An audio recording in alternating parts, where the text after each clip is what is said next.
Guys, welcome to this Uluru travel vlog. I'm currently in Yulara, the town of Yulara, which is where Uluru is located. I'm going to be here for the next 4 days, and this is day one of what I'm going to be getting up to. And then I've got some stuff on the itinerary. I think one thing I always want to do when I'm traveling is to go check out the local culture. And over here, there's a lot of like indigenous culture, a lot of Aboriginal culture. So I'm going to go to a couple of like cultural talks today, and then this evening I'm going to go to the Field of Lights, and then I might also check out this art gallery. So what they've done to Uluru is that they've built like a separate resort area away from the main rock, which is Uluru, otherwise known as Ayers rock. So they've built a separate resort which has got like all of the amenities you need. They've got like a theatre, supermarket, hotels, and it's almost like, it feels like a little like mini village as you walk through it. It's pretty nice. So first up on our stop today is going to be a scenic lookout. I think am I going the wrong way? Potentially. But we're going to go to a scenic lookout, which is smack bang in the middle of the Ayers Rock Resort. And then over there you actually be able to have like 360-degree views of the entire area.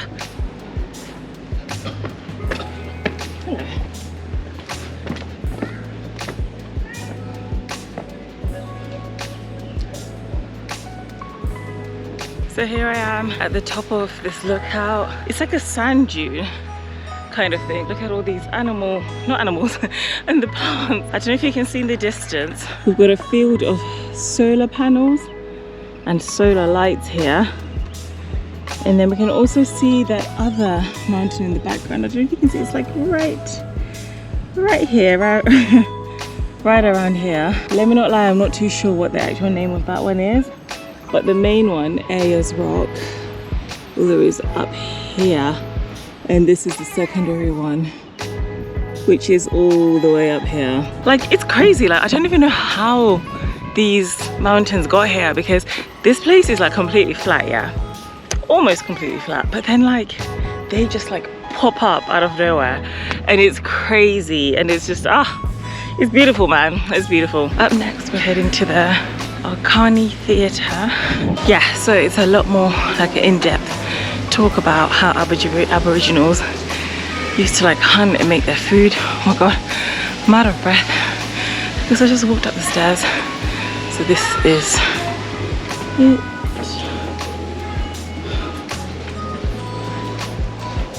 So we've got different types of food here on the table. Grab a few samples. So the first one we have here, this one here is known as a grey cassia. It's part of the Scenic species. Now, give them a description as well, what I call the grey cassia or silver cassia, is that the leaves on it aren't really that green like most vegetation. And if you give these leaves a little rub, they actually have a very furry, leathery feel to it as well too. That just helps it to adapt to the very hot extreme conditions out here of the heat.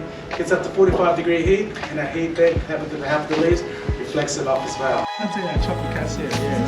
So, yeah, they're chocolate cassia. That yeah, various pods of. Yeah, you can have the saltfish.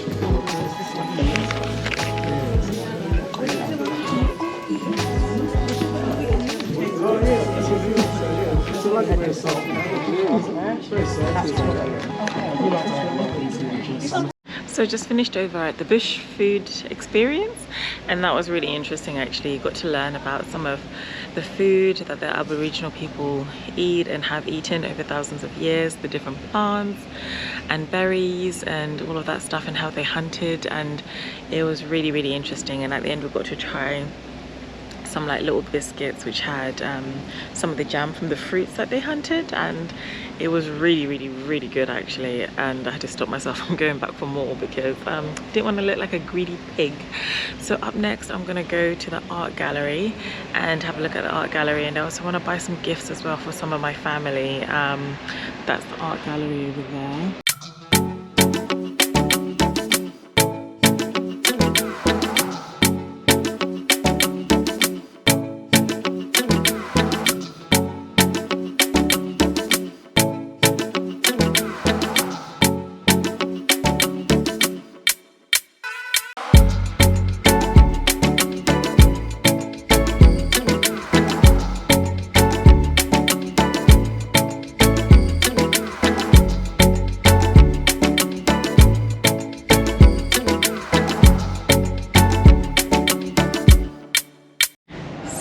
art in here is incredible.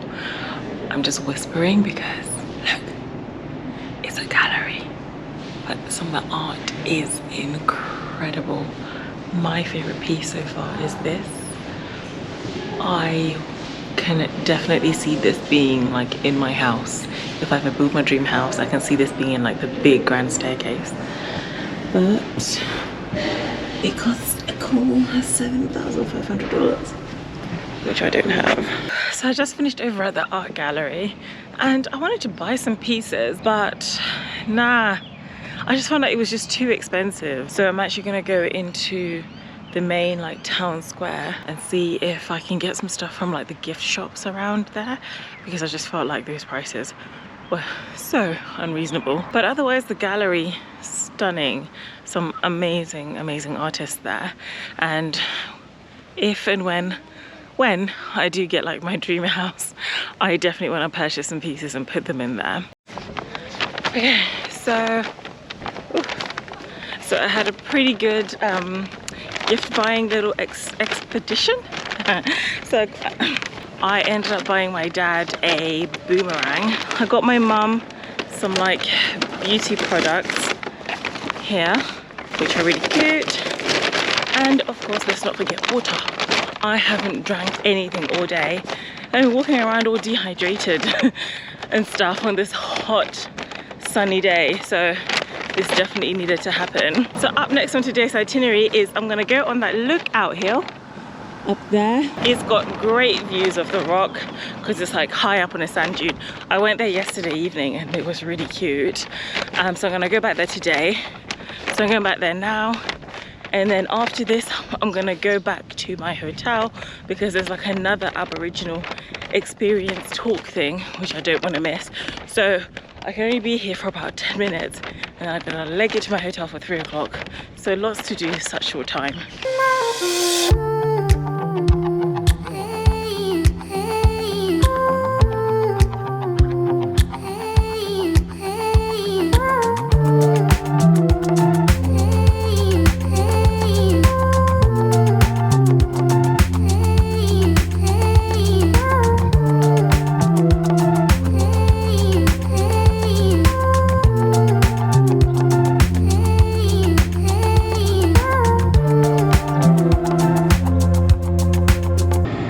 With these weapons and tools here, they're made out of a particular wood known as the mulga tree. It's an acacia news species.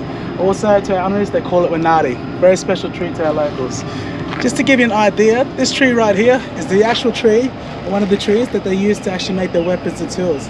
This here, in fact, this mulga tree, slanted on the right, is the second hardest wood we have here in Australia, and second to the ironbark. So this is the tree here that is used to make weapons and tools, even the shelters and the ancient ways. The Bushan experience is finally over. That was such an interesting talk. Like, we got to learn all about the different hunting weapons that Aboriginal people used to have, different types of tribes. There are so many of them. Didn't even know that. So now I'm just waiting for the shuttle bus because I'm going to go off to my hotel now and go and check in and relax before I join the group today. Okay, speaking of the devil, there it is. There's the bus. Let me go on. So day one of Uluru is almost finished, and now we're just gonna go and do the last bit of the day, which is the Field of Lights. Anyway, we get off to the Field of Lights in 6 minutes, so let me run because I don't want to be like that late person. There's like a shuttle picking us up, and I'm really looking forward to the Field of Lights. I've heard really good things about it, and yeah, so it should be a good evening.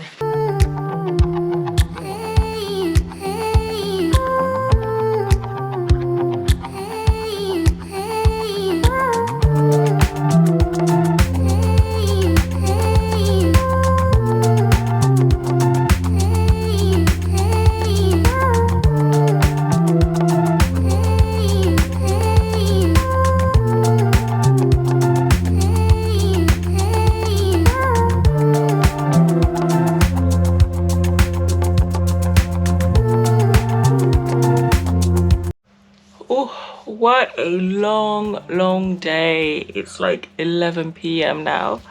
We got back from the Field of Lights a short while ago. I went and had a shower and now I'm just getting ready for bed. But the Field of Lights was beautiful, so stunning. I kind of wish like we could have seen it from like an elevated view, because we were just seeing it from like a flat view like on the ground, but I wonder what it would be like from higher up. Anyway, so tomorrow is going to be another busy day. I got like hiking planned and yeah, just lots of other stuff. Hope you've enjoyed it. If you can, definitely try and make the trip up here, because it's just unbelievable. It's so beautiful. All right guys, if you like this video then please give it a thumbs up, but I will see you in my next video. Bye guys.